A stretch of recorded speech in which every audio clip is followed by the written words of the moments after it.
Filipenses 3, a partir do versículo 12. Não que eu tenha já recebido ou tenha já obtido a perfeição, mas prossigo para conquistar aquilo para o que também fui conquistado por Cristo Jesus. Irmãos, quanto a mim, não julgo havê-lo alcançado, mas uma coisa faço, esquecendo-me das coisas que para trás ficam e avançando para as que diante de mim estão, prossigo para o alvo, para o prémio da soberana vocação de Deus em Cristo Jesus. Todos, pois, que somos perfeitos, tenhamos este sentimento. E se porventura pensais de outro modo, também isto Deus vos esclarecerá. Todavia, andemos de acordo com o que já alcançamos. Irmãos, sede imitadores meus, e observai os que andam segundo o modelo que tendes em nós. Pois muitos andam entre nós, dos quais repetidas vezes eu vos dizia, e agora vos digo até chorando, que são inimigos da cruz de Cristo. O destino deles é a perdição. O Deus deles é o ventre, e a glória deles está na sua infâmia, visto que só se preocupam com as coisas terrenas. Pois a nossa pátria está nos céus, de onde também aguardamos o Salvador, o Senhor Jesus Cristo, o qual transformará o nosso corpo de humilhação para ser igual ao corpo da sua glória, segundo a eficácia do poder que Ele tem, de até subornar a si todas as coisas. Amém. Devia ter terminado o sermão com a intervenção do Nando, porque agora vai ser difícil superar este momento, mas Deus é gracioso e vamos colocar os nossos corações na sua palavra. Na semana passada nós tivemos o prazer de ouvir o pastor Tiago Oliveira pregar para nós em João 12. E o título do seu sermão, se recordam, era Queremos ver Jesus. Era esse o centro do texto que ele partilhou para nós. Aqueles homens queriam ver Jesus e nós queremos ver Jesus. Ora, é apropriado dizer que o que ouvimos na semana passada, no domingo passado, casa bem com o tema principal da passagem que nós acabámos de ler hoje. E que encontramos no versículo 14. Coloquem os vossos olhos outra vez no versículo 14. Aquilo que Paulo está a dizer encontra o seu tema principal aqui. Versículo 14 ele diz assim: prossigo para o alvo, para o prémio da soberana vocação de Deus em Cristo Jesus. Por isso, o título deste sermão é Olhos no Prémio. Isto em inglês funciona melhor, não é? Eyes on the prize. Mas, de facto, literalmente, olhos no prémio. É isto que o apóstolo Paulo está a dizer. E que é o mesmo que dizer que os nossos olhos anseiam por ver o Senhor Jesus. Esse é o nosso prémio. Então, os nossos olhos estarem no prémio é a mesma coisa que dizermos o que ouvimos a semana passada. Nós queremos ver Jesus. No texto anterior, na carta aos Filipenses, nos versículos 1 a 11 do capítulo 3, que o pastor Marco pregou para nós há 2 domingos, nós vimos o apóstolo Paulo fazer uma coisa bem visual aqui à frente. Não foi a rasgar o quê? A rasgar o seu currículo, não é? O seu CV. Porquê? Porquê é que o apóstolo Paulo fez isto? Porquê é que o apóstolo Paulo rasgou as suas credenciais? Porque para Paulo o mais importante não era fazer-se valer do que ele é na carne. Okay? E nós encontramos isso nos versículos 5 a 6. Ele diz, eu sou judeu, eu sou da tribo de Benjamim, fui circuncidado ao 8º dia, sou fariseu, fui tão zeloso que até persegui a igreja. Portanto, Paulo tinha todas as credenciais para usá-las, mas ele não o faz. O mais importante para Paulo não é fazer-se valer do que ele é na carne, do que ele é, do que ele alcançou sem Cristo. Quando isso não é nada comparado com a sublimidade, com a profundidade, com a importância, acima de todas as coisas, de conhecer Jesus Cristo como Senhor e Salvador. Isso é o mais importante para o apóstolo Paulo, é conhecer Cristo como Senhor. E para Paulo, Jesus é tudo o que ele precisa. E Paulo fez esta declaração para defender a igreja de Filipos dos falsos mestres. Não sei se recordam. E esses falsos mestres, ainda no texto anterior, eram provavelmente judaizantes, ok?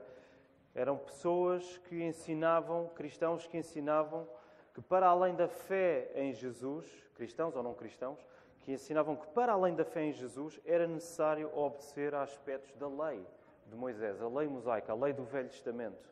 Por exemplo, era necessário ter fé, mas também era preciso, por exemplo, fazer a circuncisão, manter esse ritual, para se ser totalmente aceite por Deus. E para estes falsos mestres, Jesus não seria suficiente. Era preciso algum tipo de ato exterior, ato físico, que de alguma maneira completasse a obra de Jesus. E é por isso que Paulo, no versículo 2, ele fica doente com isto. Paulo fica doente com isto ao ponto de chamar estes homens de cães. Vem lá no versículo 2, acautelai-vos dos cães. Paulo fica fora de si com este falso ensino que estava a atacar a igreja em Filipos. E porquê é que é importante voltarmos ao texto de há 15 dias? Precisamos de recordar o contexto para perceber agora o que Paulo está a dizer a partir do versículo 12, para percebermos o nosso texto esta manhã. Nos versículos anteriores, o objetivo de Paulo é dizer que a justiça que verdadeiramente interessa para sermos achados justos e dignos da comunhão com Deus é a justiça que vem de Deus e que nos é dada mediante a fé em Cristo Jesus. E nós encontramos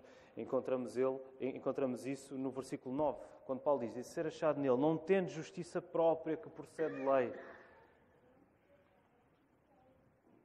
senão a que é mediante a fé em Cristo, a justiça que procede de Deus, baseada na fé." Então, não há obra da carne, não há currículo, não há credencial, por mais radical que seja, que consiga obter o direito de estar em paz com Deus. Paulo, quando escreve aos Romanos, ele diz assim: "Justificados, pois, mediante a fé, temos paz com Deus, por meio de nosso Senhor Jesus Cristo." É apenas pela fé em Cristo que nós somos justificados e por isso temos paz com Deus. Não é preciso acrescentar mais nada. Esta união com Jesus opera o que vemos nos versículos 10 e 11, e só para vermos rapidamente o contexto, quando Paulo diz: "Para o conhecer e o poder da sua ressurreição e a comunhão dos seus sofrimentos, conformando-me com ele na sua morte, para de algum modo alcançar a ressurreição dentre os mortos." Então, esta união com Jesus opera estas coisas que nós vemos nestes versículos 10 e 11. Uma caminhada constante em que somos transformados continuamente à imagem de Jesus. O desejo do apóstolo Paulo é o seu próprio crescimento espiritual constante. É isso que Paulo deseja para ele. Ele quer crescer espiritualmente. Paulo quer ser como Cristo é. Paulo quer ser transformado à imagem do Senhor Jesus Cristo. E agora, depois de Paulo ter dito estas coisas, entramos na nossa passagem. Recordamos novamente que Paulo também quer alertar e defender os filipenses dos falsos mestres, ao dizer estas coisas. Ele está preocupado com isso. Se por um lado vimos que é provável que os falsos mestres tenham sido judaizantes, não é? Defensores do cumprimento da lei de Moisés para além da fé, para se ser salvo, e reparem, para se alcançar a perfeição.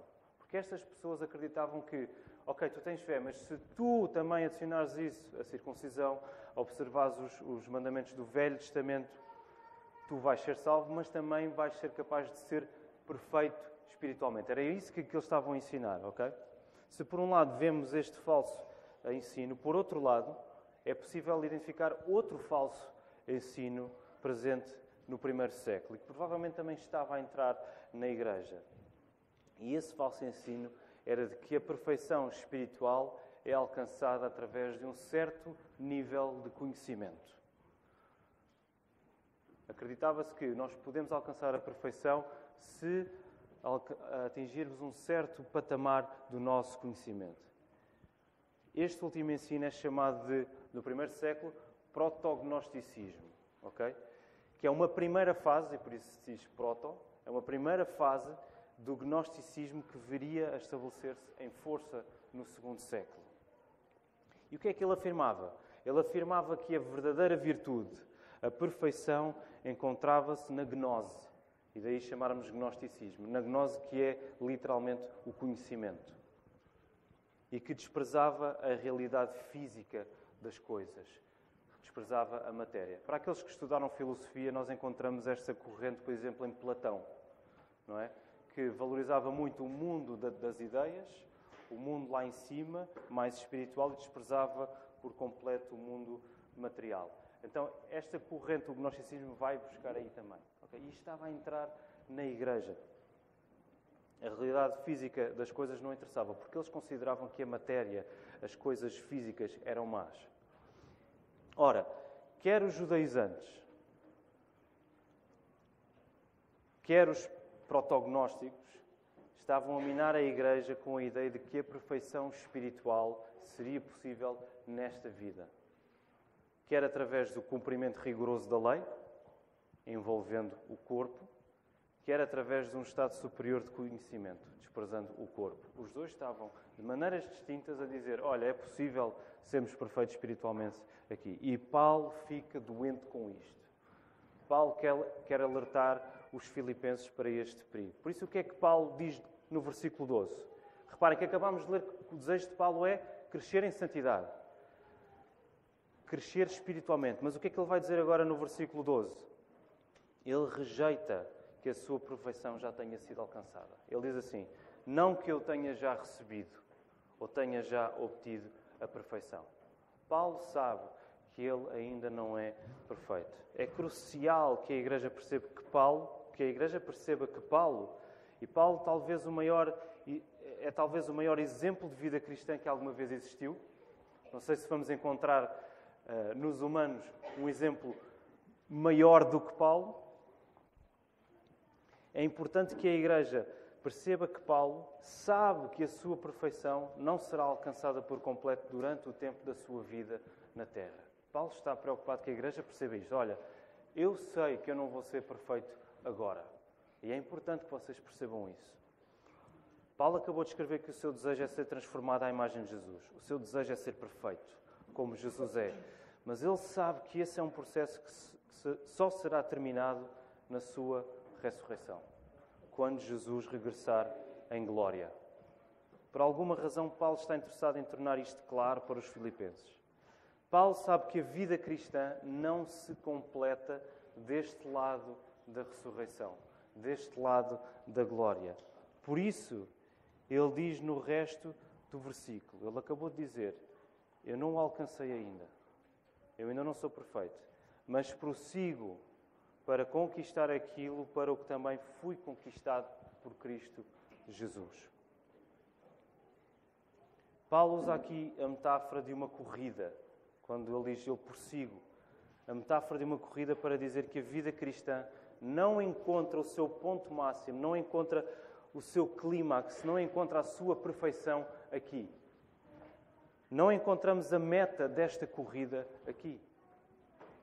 Paulo quer estimular e encorajar os filipenses a uma caminhada contínua na fé. Porque a perfeição em Cristo não se alcança agora, mas é um objetivo contínuo na vida da igreja. Recordam o que é que Deus disse ao povo através de Moisés no Velho Testamento? Sede perfeitos como eu sou perfeito. Deus já estava a pedir perfeição ao seu povo. E Paulo está a dizer, essa perfeição não vai acontecer agora, mas ela vai estar nos nossos corações e nas nossas mentes continuamente, para nós caminharmos em direção a ela. Eu acredito que esta é uma dificuldade que temos de identificar e com a qual temos de lidar nas nossas vidas. A tentação dos filipenses no primeiro século de serem tentados a achar que podiam ser perfeitos no imediato, é a mesma tentação que nós temos hoje. Nós somos tentados a achar que podemos ser perfeitos agora. Podemos não afirmá-lo verbalmente, ok? Eu acho que ninguém verbalmente, ou pelo menos dos irmãos que estão aqui, ninguém verbalmente vai dizer eu sou perfeito. Pelo menos eu ainda não ouvi nenhum cristão a dizer isso. Mas afirmamos essa tentação na maneira como lidamos com as nossas falhas. Eu creio que nós afirmamos que somos perfeitos na maneira como nós vamos lidar com as nossas falhas. E quero explicar. Uma das razões que eu acho que ajuda a explicar o porquê de termos tanta dificuldade em crescermos espiritualmente. E essa é uma dificuldade que nós reconhecemos. Nós temos dificuldade em crescermos espiritualmente. Eu acho que uma das razões que ajuda a explicar o porquê de termos tanta dificuldade em crescermos espiritualmente é de que olhamos para a perfeição espiritual como uma coisa que pode acontecer agora. Acho que isso ajuda a explicar. Eu acho que nós tendemos a olhar para a perfeição espiritual como uma coisa que pode acontecer agora. E por isso, reparem, quando isso acontece, quando nós achamos que podemos ser perfeitos aqui, quando pecamos e falhamos, nós somos consumidos pela frustração. Nós somos consumidos pela tristeza de não conseguirmos alcançar aquilo que nós queremos. E quando isso acontece, nós deixamos-nos enfraquecer e começamos a sentir pena de nós próprios. Centramos-nos em nós e esquecemos Cristo. E por isso, irmãos, a autocomiseração não é mais do que um orgulho disfarçado de humildade. Porque nós, lá no fundo, achávamos que íamos conseguir ser perfeitos agora. E quando falhamos, nós ficamos devastados. E começamos a sentir pena de nós próprios e a fechar-nos em nós. E esquecemos Cristo. Esquecemos que é Cristo que nos ajuda a caminhar. Tudo isto porque achámos que de alguma maneira seria possível sermos perfeitos aqui e agora. E deixa-me recordar um texto que nos ajuda a rejeitar isto por completo. 1 de João 1:8. Diz assim, o apóstolo João: se dissermos que não temos pecado nenhum, a nós mesmos nos enganamos e a verdade não está em nós. João estava a escrever para cristãos. Ele estava a dizer, vocês não podem dizer que não têm pecado. Vocês não podem dizer que são perfeitos, porque se fizerem isso, vocês estão a mentir. E a verdade não está em vocês.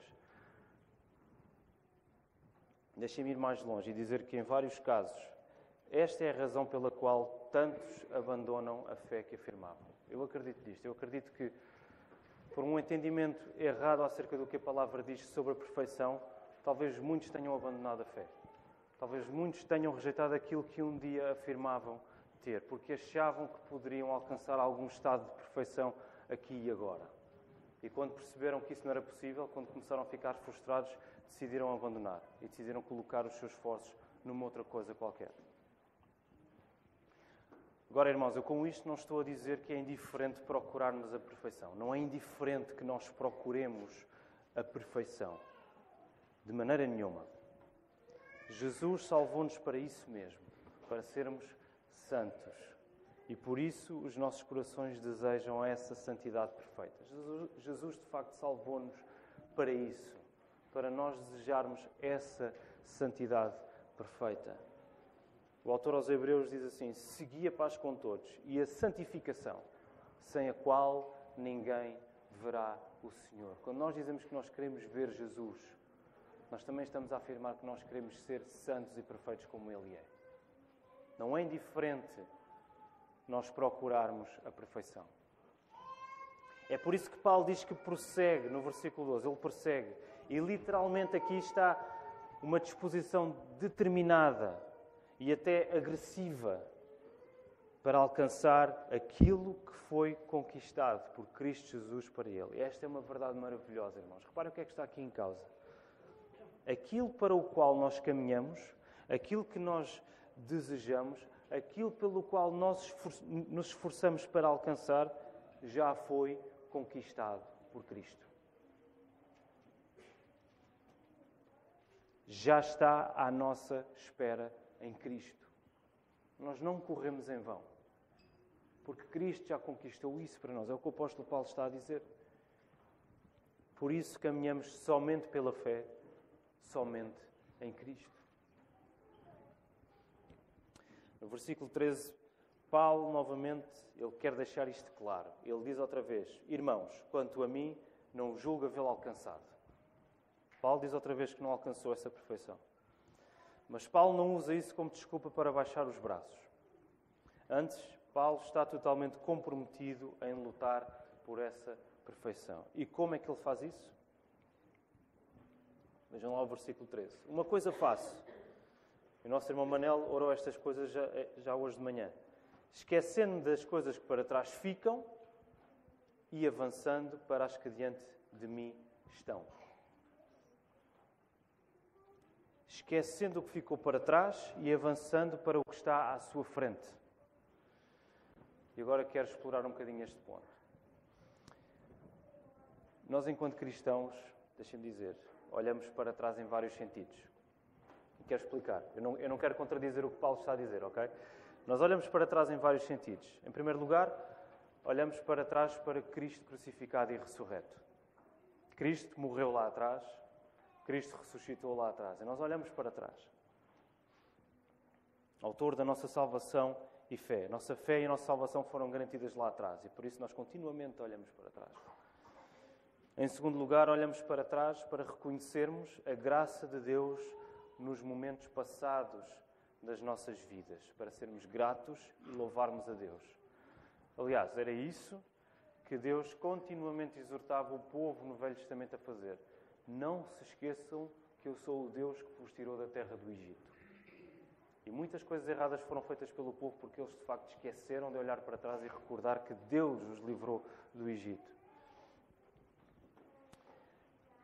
Olhamos para trás nestes sentidos. Mas o que Paulo está aqui a fazer, quando ele diz que se esquece das coisas que ficaram lá atrás, é evidenciar que não são os nossos falhanços, não são os nossos pecados, por um lado, nem são as nossas vitórias espirituais passadas que têm a palavra final no nosso crescimento espiritual, no crescimento espiritual que temos pela frente.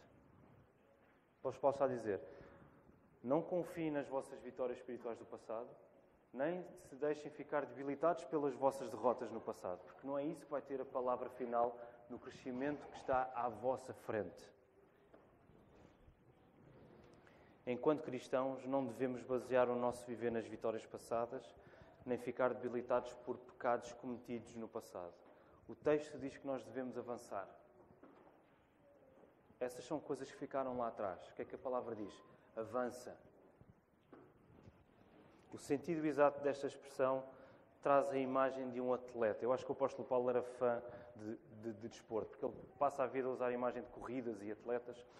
Então, a imagem de um atleta a forçar todos os seus músculos. Imagina um atleta com os músculos todos contraídos, a forçar todos os músculos para alcançar a meta. Todo o nosso esforço deve estar concentrado em olhar para a frente, porque lá atrás Cristo já resolveu todo o nosso passado, o nosso presente e o nosso futuro. E nós, por isso, olhamos para a frente. Deixem-me usar uma ilustração que eu acho que pode ajudar-nos a compreender o que está aqui em causa. Para aqueles que têm, eu vou dizer para aqueles que têm carta de condução e conduzem. Eu não vou dizer para aqueles que conduzem para não suscitar a ideia de que há pessoas aqui que conduzem sem carta de condução, ok? Então, para aqueles que têm carta de condução, primeiro ponto, e conduzem, a nossa tarefa enquanto condutores é olhar para a frente, ok? Nós conduzimos a olhar para a frente, através do para-brisas. Temos, no entanto, um auxiliar que nos ajuda a perceber o que se passa atrás. O retrovisor, não é? Temos o retrovisor lá em cima que nos ajuda a perceber o que está a passar lá atrás. Todos nós sabemos que é perigoso estarmos mais concentrados no retrovisor do que em olhar para a frente. Okay? Não sei se já tiveram a experiência de conduzir alguns segundos seguidos só a olhar para trás. É perigoso, não façam isso. Por isso, apenas de vez em quando e de forma rápida, nós usamos o retrovisor para percebermos o que está atrás de nós e para não perdermos o foco do que está à nossa frente. Só de vez em quando e muito rapidamente é que nós vamos usar os nossos espelhos retrovisores, para nós não perdermos o foco do que está à nossa frente. Todas as ilustrações e imagens que usamos, não as devemos forçá-las, não devemos forçá-las em demasia. Mas eu creio que o nosso crescimento espiritual é semelhante a este exemplo de condução. Nós sabemos o que está atrás de nós. As coisas que fizemos, as vitórias que alcançamos e os pecados que cometemos. Nós conhecemos essas coisas. E às vezes é bom recordarmos destas coisas para desenvolvermos uma gratidão maior, que por sua vez nos ajuda a confiar mais em Deus, não é? Nós recordamos, se Deus me ajudou lá atrás, e se Deus é o mesmo Deus ontem, hoje e para sempre, Ele vai continuar a ajudar-me. Mas a nossa atenção deve estar toda voltada para a frente, para a nossa meta, aquilo pelo qual vivemos e nos esforçamos para alcançar. E viver pela fé é isto. Confiar na graça de Deus em cada dia, porque as misericórdias do Senhor renovam-se em cada manhã. As misericórdias de ontem foram para o ontem. Precisamos de estar continuamente a pedir graça e misericórdia a Deus para cada dia, viver pela fé. Confiar que Deus vai ser gracioso amanhã, do mesmo modo que Ele foi gracioso ontem. E por isso nós não olhamos para trás, a confiar na graça que recebemos ontem. Porque Deus vai continuar a dar-nos graça para a frente. Olha para a frente, porque lá na cruz, lá atrás na cruz, Jesus garantiu toda a graça que tu vais precisar para todos os dias da tua vida. Jesus garantiu isso lá atrás e por isso nós mantemos um olho lá atrás para nos recordarmos disso. Mas nós somos chamados a olhar para a frente, a confiar em Cristo, porque Ele já garantiu isso para nós. E o que motiva Paulo a olhar continuamente para a frente, a avançar para as coisas que estão diante dele, é o alvo. É o versículo que nós já repetimos hoje, o versículo 14. O prémio da soberana vocação, da chamada de Deus em Cristo Jesus. A perfeição, a santidade completa que Paulo deseja para si próprio, está lá à frente. No encontro glorioso com Cristo Jesus. É isto que motiva Paulo a andar para a frente. Ele sabe que Cristo conquistou essa perfeição para ele. Ele vai alcançá-la lá à frente. Quando Cristo regressar e quando Ele ressuscitar com um corpo glorioso. Foi para isso que Deus chamou Paulo. Foi para isso que Deus chamou cada um dos seus filhos. Para a perfeita comunhão com o Senhor Jesus na glória eterna. Nós fomos chamados para uma comunhão eterna com Cristo. É para isso que nós vivemos. É para isso que nós caminhamos, meus irmãos. É por essa razão que é um equívoco pensar em Jesus como uma espécie de curandeiro que resolve todos os nossos problemas. Ok? Deixa-me explicar. Quando vemos Jesus assim, como vemos Jesus apenas como alguém que é capaz de resolver todos os nossos problemas, todas as nossas necessidades circunstanciais do momento, nós reduzimos a glória eterna da salvação à pequenez da nossa satisfação carnal e mundana. Quando nós olhamos para Jesus apenas como alguém que pode solucionar a nossa vida aqui, nós estamos a reduzir tanto, mas tanto, a glória eterna da salvação à medida das nossas necessidades físicas e temporais. A salvação que Jesus nos dá é tão maior e tão mais gloriosa do que apenas a solução para os nossos problemas diários. Jesus, de facto, resolveu o maior de todos os nossos problemas. Jesus fez isso. Ele resolveu o maior de todos os nossos problemas. A culpa do nosso pecado contra Deus. Jesus resolveu isso.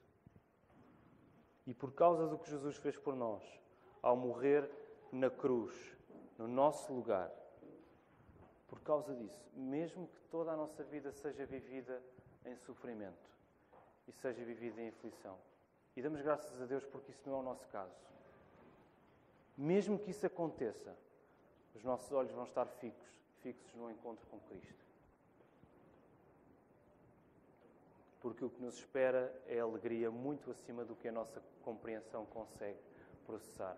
Mesmo que a nossa vida fosse toda ela vivida em sofrimento, angústia, dor, os nossos olhos estariam em Cristo. Porque o que nos espera é uma alegria muito acima do que a nossa compreensão consegue processar. Reparem o que é que Paulo escreve na segunda carta aos Coríntios. Ele diz assim: porque a nossa leve e momentânea tribulação, ele já está a adjetivar o que é que a nossa tribulação aqui é. É leve. A nossa leve dor, o nosso leve sofrimento, a nossa leve e momentânea é só durante um tempo, não é eterna. A nossa leve e momentânea tribulação produz para nós um eterno peso de glória. Acima de toda a comparação. Não atentando nós nas coisas que se veem, mas que se não veem, porque as que se veem são temporais e as que se não veem são eternas. Paulo está a falar da mesma coisa.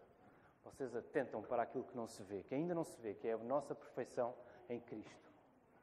Porque isso é que é eterno. Não é aquilo que vocês estão a ver agora, a vossa tribulação e sofrimento. E Deus não é indiferente à nossa tribulação e sofrimento momentâneo. Mas aquilo que nos espera, que nós ainda não vemos, é tão maior do que isso. Não se compara sequer, não é justo comparar as duas coisas. No versículo 15, Paulo reconhece que não está só nesta corrida espiritual. Ele diz todos, pois, que somos perfeitos. Ele inclui todos os cristãos nesta prova, nesta competição. E é interessante o que Paulo faz agora, ao dizer que todos somos perfeitos. Então, mas Paulo não acabou de dizer que ele não é perfeito e agora diz todos somos perfeitos. Certo? Paulo não está a referir-se à perfeição prática que ele ainda não alcançou. À perfeição de obedecer perfeitamente a Deus, de cumprir perfeitamente os mandamentos de Deus. Paulo não está a referir-se à perfeição prática, que ele ainda não disse, como acabámos de ver nos versículos, que ele ainda não tem, como acabámos de ver nos versículos anteriores. O apóstolo está a declarar que aqueles que estão unidos a Cristo pela fé são perfeitos em estatuto. São perfeitos em declaração. Declarados perfeitos diante de Deus. Paulo está a dizer, vocês são perfeitos diante de Deus. Deus declara-vos como perfeitos. Ainda que não tenhamos alcançado a perfeição que nós queremos, a santidade completa e perfeita, Deus já nos declara perfeitos. Paulo faz a mesma declaração em várias das suas cartas, quando ele se refere aos cristãos como santos. Aliás, no início da carta aos Filipenses ele faz isso. E nós já lemos esse texto. Paulo fala dos Filipenses e trata-os como santos. Ainda que a nossa prática cristã esteja longe de ser perfeitamente santa, Deus declara-nos já santos, justos, perfeitos, por causa da santidade, da justiça e da perfeição de Cristo. Paulo está a mostrar que esta declaração que Deus faz a nosso respeito, ao dizer que pela fé somos perfeitos em Cristo, impele-nos e encoraja-nos a correr para a perfeição prática e a perseverar na fé. E reparem o que é que Paulo diz. Todos os que somos santos devemos ter este mesmo sentimento. Tenhamos este sentimento. Nós devemos ter o mesmo sentimento, o mesmo mindset, a mesma disposição mental e de emoções que Paulo está a mostrar. Reparem que Paulo, mais uma vez, ele sabe que é justo diante de Deus por causa de Cristo. Ele não usa isso como desculpa para não procurar a santificação. Antes, pelo contrário, ele sabe que a justiça que Deus vê nele e que é de Cristo, que o declara como justo, que o declara como santo, que o declara como perfeito diante de Deus, é o que vai fazer com que ele agora deseje a perfeição prática. Uma coisa não existe sem a outra. Não existe justificação sem a santificação que depois acontece. Não existe santificação sem que primeiro não tenha existido a declaração de Deus a nosso respeito, de que somos declarados justos diante dele pela fé em Cristo. E agora reparem o que é que Paulo diz. E se porventura, final do versículo 15, se porventura pensais de outro modo, também isto Deus vos esclarecerá. Para aqueles que porventura estarão mais enfraquecidos na fé e na sua confiança em Cristo e na sua disposição em batalhar pela fé. E é o que esta expressão quer dizer, se porventura pensais de outro modo. Paulo escreve palavras de conforto ao dizer que Deus irá confirmar estas coisas nos corações dessas mesmas pessoas. tudo isto depende de Deus. Deus vai confirmar. Se estás a passar por um período difícil, Deus vai continuar contigo. Ele vai confirmar isto no teu coração. Estas são palavras de grande ânimo e esperança para nós esta manhã. São palavras de vida. Deus não abandona nenhum dos seus filhos. Nenhum. O desânimo e a incerteza que poderás estar a viver e a atravessar neste momento não são a palavra final no teu crescimento espiritual. Nem o fim da tua história. O desânimo que tu podes estar a atravessar neste preciso momento não tem a palavra final no teu crescimento espiritual. Eles não são o fim da tua história, porque Deus vai confirmar estas coisas no teu coração. Jesus garantiu a tua justificação e garantiu a tua santificação quando morreu por ti na cruz. O esforço que nós fazemos para alcançar a perfeição, Jesus garantiu isso. Por isso lemos no versículo 16 para andarmos de acordo com o que já alcançamos. Chegámos até aqui pela graça de Deus. Chegámos. Vamos ficar por aqui? Não. Não vamos ficar por aqui. Vamos pedir mais graça ao nosso Deus. Vamos confiar mais em Jesus. Vamos desejar sermos mais santos dia após dia. Porque Jesus já preparou e assegurou todo esse caminho para nós. Neste preciso momento, e agora quero falar para vocês. Não consigo olhar nos olhos a todas as pessoas que estão aqui, mas tento fazer um desenho visual para tentar abranger toda a gente. Neste preciso momento em que estás fraco, ou que estás fraca, Deus está a segurar-te na sua mão. Deus está a voltar-te para Ele mesmo agora. Por isso não desprezes este momento. Entrega-o a Deus em oração. Aproveita a fraqueza que estás a viver agora e entrega isso a Deus. Porque Deus está a segurar-te. Ele vai confirmar essas coisas no teu coração. Por isso é que é perigoso nós guiarmos a nossa vida cristã através dos sentimentos que vamos tendo. E esquecemos tão rapidamente as promessas de Deus na sua palavra. Ele vai confirmar isso. Se comparares aquilo que tu sentes à palavra de Deus, o que é que vai ganhar? É a palavra de Deus. Portanto, molda os teus sentimentos. Pede a Deus que aquilo que tu estás a passar agora, aquilo que tu sentes e que pode não ser assim tão bom, que isso seja conformado com aquilo que Deus diz na sua palavra. Que tu descanses, não naquilo que tu sentes, mas que os teus sentimentos sejam transformados e que tu possas descansar naquilo que Deus diz. Nos últimos versículos do texto de 17 ao 21, Paulo dá 3 procedimentos para a nossa santificação, para a nossa caminhada, para nos tornarmos cada vez mais como o Senhor Jesus. Então, no versículo 17, Paulo diz assim: irmãos, sede imitadores meus, e observai os que andam segundo o modelo que temos em nós. Imita aqueles que mostram o padrão do apóstolo Paulo. Este é o primeiro procedimento. Paulo, ao dizer estas coisas, não está a colocar-se num pedestal, ok? Ele não está a colocar-se numa posição em que ele diz: eu sou o topo que vocês podem almejar, ok? Ele, de facto, ele pode ter sido o exemplo mais fiel de fé que nós alguma vez lemos e conhecemos, mas Paulo não está a colocar-se a ele próprio num pedestal. Nem àqueles que ele inclui neste grupo, que muito provavelmente seriam Timóteo, que eles conheciam, seria Epafrodito, que eles também conheciam, que eram filipenses como eles, seriam os pastores e os diáconos a quem Paulo também estava a escrever. Ele estava a incluir estas pessoas neste grupo. Sede meus imitadores. Sede imitadores destas pessoas em quem vocês reconhecem o mesmo padrão de fé. A imitação de cristãos fiéis não termina na pessoa que nós estamos a imitar, mas tem o propósito de apontar os nossos corações para o Senhor Jesus. Nós não imitamos o apóstolo Paulo por querermos ser iguais a ele. Nós não imitamos, somos chamados a imitar o apóstolo Paulo porque nós vamos querer ser iguais ao apóstolo Paulo. Nós vamos imitar o apóstolo Paulo por querermos ser iguais a Cristo. É isso que está aqui em causa. É também por essa razão que Deus chama pastores para pastorearem a igreja e diáconos para dirigirem o serviço da igreja. para servirem de exemplos fiéis de fé à Igreja e para apontarem a Igreja para Cristo.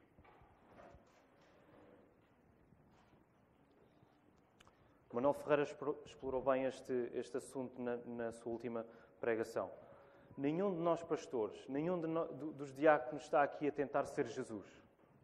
Deus nos guarde disso, de facto. Deus nos guarde de nós algum dia queremos tentar ser o Jesus desta Igreja. Nós estamos aqui para guiar a Igreja para Cristo, porque é Cristo quem nos salva. Nós estamos aqui para falar da salvação de Cristo e nada mais. Estamos aqui para falar do Evangelho, para viver o Evangelho e nada mais. Vamos imitar aqueles que são fiéis neste padrão de perseguir a perfeição, para que nós nos tornemos também um exemplo de fé que outros irmãos possam imitar. Vamos imitar, para que nós próprios nos tornemos no futuro pessoas dignas de serem imitadas pelos outros. E este é um modelo que a Bíblia institui para a Igreja, para crescer em santidade, para desejar mais o Senhor Jesus. Segundo procedimento para a santificação, versículos 18 e 19. Portanto, Paulo acabou de dizer, sede meus imitadores e dos outros que vocês reconhecem o mesmo padrão. Pois muitos andam entre nós, versículo 18, dos quais repetidas vezes eu vos dizia, e agora vos digo até chorando, que são inimigos da cruz de Cristo. Segundo procedimento, foge dos inimigos. Foge dos inimigos. Paulo descreve os falsos mestres como inimigos da cruz de Cristo. Paulo é duro nestas palavras. A cruz de Cristo aqui não significa apenas um instrumento de madeira usado para matar pessoas, não é apenas as duas tábuas de madeira atravessadas. Paulo não está a querer dizer só isso. Paulo está a dizer que a cruz de Cristo significa a morte expiatória de Cristo. A redenção que ele alcançou para o seu povo. Quando Paulo diz que os falsos mestres são inimigos da cruz de Cristo, ele está a dizer que os falsos mestres são inimigos da salvação que Jesus garantiu na cruz. Estas pessoas que vos estão a ensinar erradamente, eles são inimigos da salvação que Jesus garantiu para vocês. Quer fossem judaizantes que adicionavam coisas ao Evangelho, como já vimos, quer fossem os gentios que subtraíam coisas ao Evangelho. E agora um dado curioso, porque lembrem-se que o protognosticismo, ou o gnosticismo, se quiserem simplificar, afirmava o seguinte: a salvação não abrange a redenção do corpo. A salvação, eles diziam isto, a salvação não interessa muito o teu corpo, no que Cristo fez. A salvação é apenas para o espírito, já que para os gnósticos o corpo como matéria era visto como mau. Logo, reparem agora, não interessava muito o que os cristãos poderiam fazer com o corpo. Não interessava. E eles assim poderiam entregar-se a todo e qualquer desejo carnal. Já que o corpo não interessa muito o que é que vamos fazer com o corpo ou não. E por isso é que Paulo no versículo 19 diz: o destino deles é a perdição, o Deus deles é o ventre, são eles próprios. E a glória deles está na sua infâmia, está na sua vergonha. Reparem, a glória destas pessoas é a sua própria vergonha, visto que só se preocupam com as coisas terrenas. Se o corpo não interessa, vamos usar o nosso corpo para fazer o que bem nos apetecer. Paulo fica doente, fica maluco com isto. Tanto os judaizantes, que acrescentavam coisas ao Evangelho, como os gentios, os gnósticos, que retiravam coisas do Evangelho, eles eram inimigos da salvação. Quando Paulo diz para os filipenses o imitarem, porque muitos são inimigos da cruz de Cristo, Paulo não está a dar outra opção aos cristãos a não ser a de fugir daquilo que distorce o Evangelho. Não está a deixar outra opção. Vocês vão imitar-nos, logo vocês vão fugir dos outros que são inimigos da cruz. A Bíblia não nos dá um terreno neutro. Se procuramos caminhar em direção à perfeita santidade, então vamos fugir daquilo que é contra o Evangelho. Se nós vamos caminhar para aquele lado, nós vamos fugir deste. Porque os exemplos fiéis e os falsos mestres ficam em direções opostas. É como se nós estivéssemos a caminhar, agora para dar um exemplo geográfico, caminhar em direção a Pequim, nós vamos estar a afastar de Lisboa. Okay? Não vamos estar a poder caminhar para as duas cidades ao mesmo tempo. Porque as duas ficam em direções opostas. Se corremos para a perfeição, nós fugimos dos inimigos da cruz. E o terceiro procedimento, nos últimos 2 versículos, 20 e 21. Concentra-te na esperança. Concentra-te na esperança. Paulo diz no versículo 20, pois a nossa pátria está nos céus, de onde também aguardamos o Salvador, o Senhor Jesus Cristo, o qual transformará o nosso corpo de humilhação para ser igual ao corpo da sua glória, segundo a eficácia do poder que Ele tem de até subordinar a si todas as coisas. A razão pela qual somos chamados a imitar exemplos fiéis e a fugir dos falsos mestres é o facto da nossa verdadeira cidadania estar nos céus.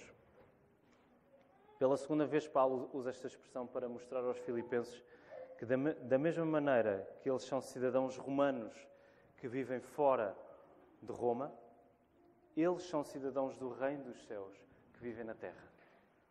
Vocês não vivem em Roma, mas são cidadãos romanos. Olhem para os céus, porque vocês pertencem lá, embora ainda vivam nesta terra. A verdadeira identidade dos filipenses não estava na sua cidadania romana, e isso era muito importante no mundo daquele tempo, ser cidadão romano. Mas a verdadeira identidade dos filipenses estava no facto de eles estarem unidos a Cristo e pertencerem ao reino eterno do Filho de Deus. A nossa esperança não está aqui nesta terra, está na nossa pátria eterna, de onde Cristo voltará para transformar o nosso corpo fraco e caído num corpo glorioso igual ao seu. Cristo voltará para nos dar a perfeição eterna para a qual apontamos.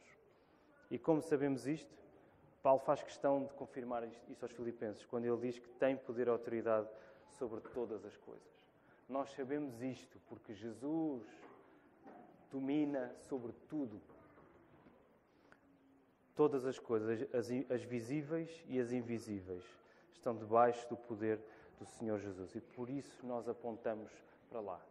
Porque Jesus tem o poder de ressuscitar os nossos corpos gloriosos. Quero encorajar-te nesta manhã, em primeiro lugar, a assumir que não és perfeito. Assume que não és perfeito. Pode parecer óbvio e até um pouco desnecessário dizer isto, mas assume que não és perfeito. A minha convicção é que nós afirmamos que somos perfeitos muitas mais vezes do que julgamos.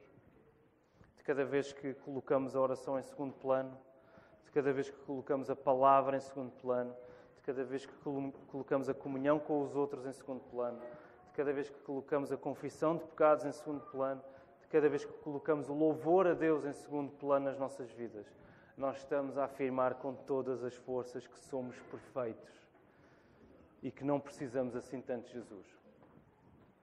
Quando nós não queremos isso, nós estamos a dizer, eu, por mim mesmo, estou bem. Eu sou perfeito da maneira como eu sou. Isto até é um slogan da nossa sociedade. Tu és perfeito just the way you are. Tal como tu és. Mentira! Ninguém é perfeito. Nós caminhamos para a perfeição, mas se nós abandonamos estas coisas, nós estamos a afirmar com todo o nosso ser de que nós não precisamos assim tanto de Cristo. Nós estamos bem como estamos. Assumir isto é o primeiro passo para começarmos a desejar a verdadeira perfeição espiritual, que só podemos ter na comunhão constante com o Senhor Jesus. E o facto de sermos chamados à unidade espiritual uns com os outros, sermos chamados a viver em igreja, como Igreja de Cristo, pede de nós esta ajuda mútua, em que vez após vez confessamos as nossas imperfeições uns aos outros e suportamos-nos uns aos outros em oração. Foi isso que Paulo fez com os filipenses. Ele assumiu que era imperfeito. E ele chamou todos os cristãos a ele para se juntarem nesta caminhada conjunta pela santidade. A maneira como nós vivemos estas coisas em igreja tem uma palavra muito importante. A maneira como nós caminhamos para Cristo.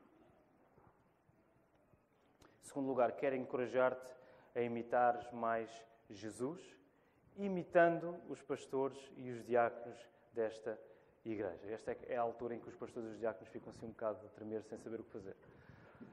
Estamos todos a ser colocados em xeque aqui, meus irmãos, todos. O texto bíblico traz responsabilidade para ti, membro. Traz responsabilidade para ti, membro diácono. E agora estou a olhar para o Manel e para o Tiago lá atrás, que são os únicos diáconos que estão cá hoje. A palavra traz responsabilidade para ti, membro pastor. Para ti, membro pastor. Devemos ser imitadores diligentes e devemos ser exemplos fiéis. Não faz sentido que uma vida de imitação genuína, de bons exemplos de fé, não produza uma vida de fé digna de ser imitada também por outros. Não faz sentido que isso não aconteça. Não imites apenas para reproduzires o mesmo tipo de procedimentos e o mesmo tipo de decisões que vês nos outros.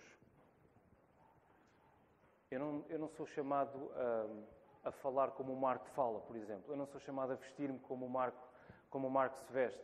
Eu não sou chamado a fazer tantas outras coisas que o Marco faz. Eu sou chamado a imitar o Marco na fé que ele tem, no amor que ele tem por Jesus, na maneira como ele lida com o pecado, na maneira como ele se abre à confissão, na maneira como ele pastoreia a igreja. Eu sou chamado a imitar isso. Eu sou chamado a imitar os diáconos no seu serviço fiel.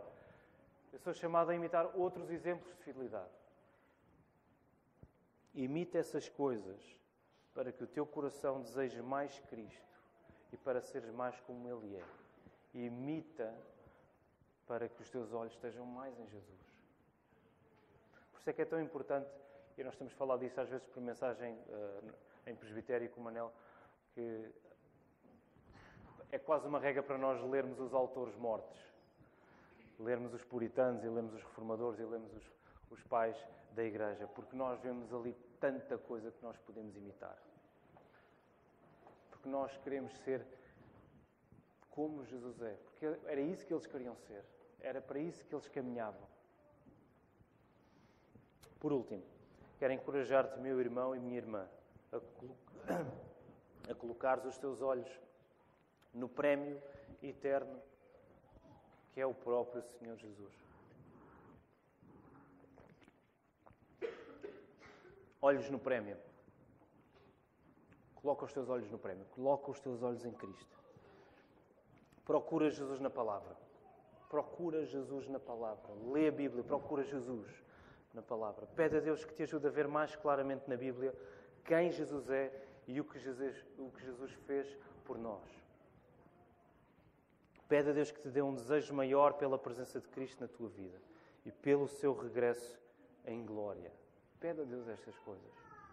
Pede ajuda aos teus irmãos aqui na igreja para orarem por ti e para orarem contigo. Ainda hoje de manhã, assim que cheguei, um irmão pediu para eu orar com ele.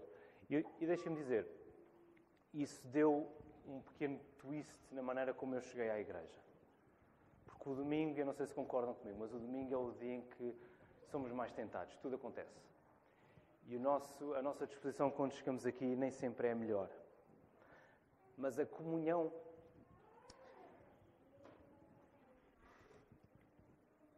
que nós temos uns com os outros, ela não é mágica por si mesma, mas Deus opera através da comunhão na igreja algo extraordinário.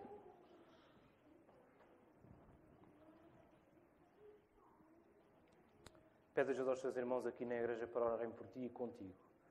Não percorremos esta estrada sozinhos. Nós não estamos sozinhos nisto. Nós percorremos esta estrada unidos como igreja. É isso que o apóstolo Paulo está a trazer para nós, é isso que nós queremos abraçar. Que o Senhor nos ajude.